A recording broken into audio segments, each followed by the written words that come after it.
ନମସ୍କାର। ଆଜି ଆମେ ଗୋଟେ ବହୁତ ଗୁରୁତ୍ୱପୂର୍ଣ୍ଣ ବିଷୟରେ କଥା ହେବା। ପ୍ୟାନ୍ କାର୍ଡକୁ ନେଇ ଭାରତରେ କିଛି ନୂଆ ନିୟମ ଆସୁଛି। ଆଉ ଆମର ଏଇ ଯୋ ଆଲୋଚନା, ଏଇଟା ପ୍ୟାନ୍ ପାଇଁ ଆଧାର କାର୍ଡ ଜରୁରୀ, ନୂଆ ନିୟମ ବୋଲି ଗୋଟେ ଲେଖା ଉପରେ ଆଧାରିତ। ତେବେ ଆସନ୍ତୁ ବୁଝିବା, ଏ ନୂଆ ନିୟମ କ'ଣ, କାହିଁକି ଆସୁଛି, ଆଉ କେଉଁ ତାରିଖ ସବୁ ମନେ ରଖିବା ଦରକାର।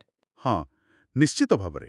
ଦେଖନ୍ତୁ, ଏଇଟା ସରକାରଙ୍କର ଗୋଟେ ବଡ଼ ପଦକ୍ଷେପ, ମାନେ ଡିଜିଟାଲ ଦୁନିଆ ଆଡ଼କୁ ଯିବା ପାଇଁ ଆଉ ଆର୍ଥିକ କାରବାରରେ ଟିକେ ସ୍ୱଚ୍ଛତା ଆଣିବା ପାଇଁ।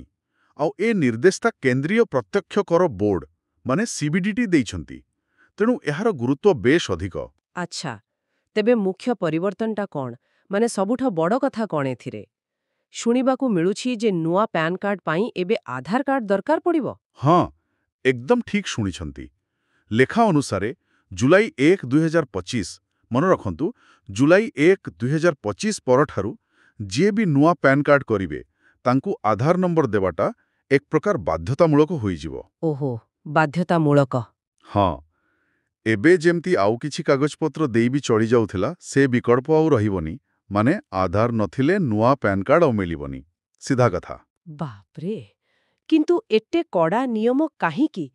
କେବଳ ଡିଜିଟାଲ କରିବା ପାଇଁ, ନା ଆଉ କିଛି ବିଶେଷ କାରଣ ଅଛି? ଏହାର ମାନେ ଆଗକୁ ସବୁ ଆର୍ଥିକ କାମ ପାଇଁ ଆଧାର ହିଁ ମୂଳ ହେଇଯିବ? ଦେଖନ୍ତୁ, ଏହା ପଛରେ ଗୋଟେ ନୁହେଁ, ଏକାଧିକ କାରଣ ଅଛି। ପ୍ରଥମ କଥା ହେଲା, ହଁ ନିଶ୍ଚୟ, ଏହା ଡିଜିଟାଲ ବ୍ୟବସ୍ଥାକୁ ଆଗକୁ ନେବ। ଦ୍ୱିତୀୟରେ, ଟିକସ ଦେବା ନେବାରେ ମାନେ ଲୋକଙ୍କୁ ଟିକେ ଅଧିକ ଦାୟିତ୍ୱବାନ କରାଇବା। ଆଉ ତୃତୀୟ କଥା, ଯାହା ବହୁତ ଗୁରୁତ୍ୱପୂର୍ଣ୍ଣ, ଏଇ ଯୋଉ ଜାଲିଆତି ସବୁ ହଉଛି, ଯେମିତି ନକଲି ଜିଏସଟି ରେଜିଷ୍ଟ୍ରେସନ ହଉ କିମ୍ବା ଜଣେ ଲୋକ 2ଟା 3ଟା ପ୍ୟାନ୍ କାର୍ଡ ରଖି କିଛି ଗଡ଼ବଡ଼ କରୁଛି, ସେ ସବୁକୁ ରୋକିବାରେ ଏହା ସାହାଯ୍ୟ କରିବ। ଆଚ୍ଛା। ହଁ, କାରଣ ଆଧାର ଦ୍ୱାରା ଯୋଉ ଯାଞ୍ଚ ହେବ, ସେଇଟା ବହୁତ ପକ୍କା। ଏହାଦ୍ୱାରା ଜଣେ ଲୋକର ସଠିକ୍ ପରିଚୟ ମିଳିବ ଆଉ ଜାଲିଆତି କମିବ। ବୁଝିଲି। ତେବେ ଏ ତ ଗଲା ନୂଆ କରି ପ୍ୟାନ୍ କାର୍ଡ କରୁଥିବା ଲୋକଙ୍କ କଥା। କିନ୍ତୁ ଯେଉଁମାନଙ୍କ ପାଖରେ ଆଗରୁ ପ୍ୟାନ୍ କାର୍ଡ ଅଛି, ସେମାନଙ୍କ ପାଇଁ କିଛି ନିୟମ ଅଛି କି? ହଁ ହଁ, ସେମାନଙ୍କ ପାଇଁ ବି ନିୟମ ଅଛି। ଯେତେ ସବୁ ପୁରୁଣା ପାନ୍ କାର୍ଡଧାରୀ ଅଛନ୍ତି, ସମସ୍ତଙ୍କୁ ନିଜ ପାନ୍ କାର୍ଡକୁ ଆଧାର ସହିତ ଯୋଡ଼ିବାକୁ ପଡ଼ିବ। ମାନେ ଲିଙ୍କ କରିବାକୁ ହେବ। ଏଇଟା ବି ବାଧ୍ୟତାମୂଳକ। ଓହୋ, ଏଇଟା ବି ବାଧ୍ୟତାମୂଳକ? ଆଚ୍ଛା, ଏହି ଲିଙ୍କ କରିବା ପାଇଁ କିଛି ଶେଷ ତାରିଖ ଅଛି କି? ଯଦି କେହି ସେହି ସମୟ ଭିତରେ ନ କରେ, ତାହେଲେ କ'ଣ ହବ? କିଛି ଜୋରିମାନା ଲାଗିବ? ହଁ, ସରକାର ସେଥିପାଇଁ ଗୋଟେ ସମୟ ଦେଇଛନ୍ତି, ଡିସେମ୍ବର 31, 2025। ଏହି ତାରିଖ ଭିତରେ ଯଦି ଲିଙ୍କ କରିଦେଉଛନ୍ତି, ତାହେଲେ କୌଣସି ଜୋରିମାନା ନାହିଁ। ଆଚ୍ଛା। କିନ୍ତୁ ଯଦି ଏହି ତାରିଖ ପରେ ବି କେହି ଲିଙ୍କ କରୁନାହାନ୍ତି, ତାହେଲେ ତାଙ୍କ ପ୍ୟାନ୍ କାର୍ଡଟି ଏମିତି କାମ କରିବା ବନ୍ଦ କରିଦେଇପାରେ, ମାନେ ନିଷ୍କ୍ରିୟ ହୋଇଯିବ। ନିଷ୍କ୍ରିୟ?